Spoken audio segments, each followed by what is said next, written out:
All right, what's going on, everybody? I am Chris C. I am the Film Nerd. You can find me here on YouTube. You can find me on Instagram. You can find me on Facebook, and you can find me, of course, in Letterboxd under Chris C. Slasher Saturday. We are talking about Charles Bronson in 10 to Midnight, 1983, directed by G. Lee Thompson. Stars Charles Bronson, Lisa Einbacher, Andrew Stevens, Wilford Brimley as the police chief, which is always cool to see him, Jeffrey Lewis, and a very, very young Kelly Preston. My goodness. So let's start out with this. This was done in 1983. Charles Bronson is a police detective tracking down a serial killer who, this is kind of a character piece slasher film, in my opinion. I love films like this. The killer is very Ted Bundy-esque. Very good looking, very narcissistic. He kills these women through his job, who are his employees. They reject him. He gets his revenge. He strips down naked and he tracks them down and he kills them. It starts out with one of them in his workplace. She rejects him. You see a flashback, throws coffee on him and all this other stuff as well. He doesn't like that. He finds her and he kills her. There's no DNA evidence to link him to these crimes. Fun fact here, DNA was used, I think, a year after this, I believe, or forensics, the way forensics are now. This was done like a little bit before that, I believe. I just got this, purchased this Scream Factory release, so that's why it looks all shiny and stuff, because I haven't opened it yet. I watched this on Look Movie, so just had to pick it up. I love films like this, and Charles Bronson's character is trying to track him down. His daughter is a nurse. They kind of have a strained relationship. He gets this new rookie detective on with him, who gets a fancy to his daughter.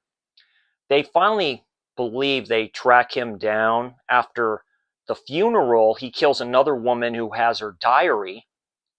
They go see him. There's these events where they actually have her diary, and they say she was talking about these creeps, these perverts. Your name was kind of mentioned on there. The killer is very articulate. He's extremely smart, but he eventually, you can say, slips up. But Bronson's character, detective, taints evidence. He uses evidence to frame him for it so he can get arrested and busted for that.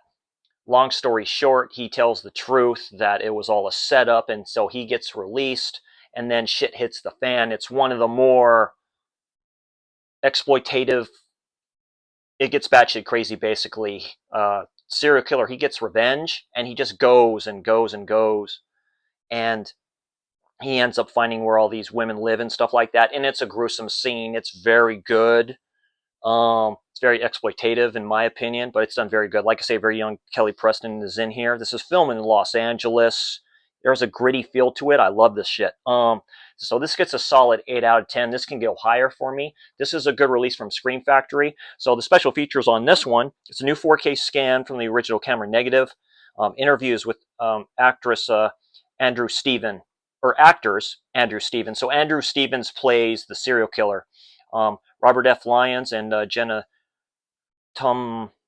Thomasina, and producer Lance Houle. New commentary with author Paul Talbot, which would be very cool to check out.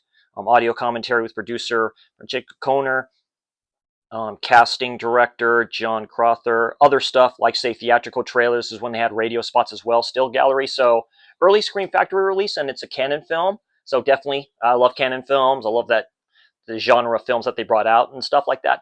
Very good release from Scream Factory. And so, yeah, solid 8 out of 10. And that's my Slasher Saturday thoughts and review on 10 to Midnight. If you like what you see here, please hit that like, hit that subscribe.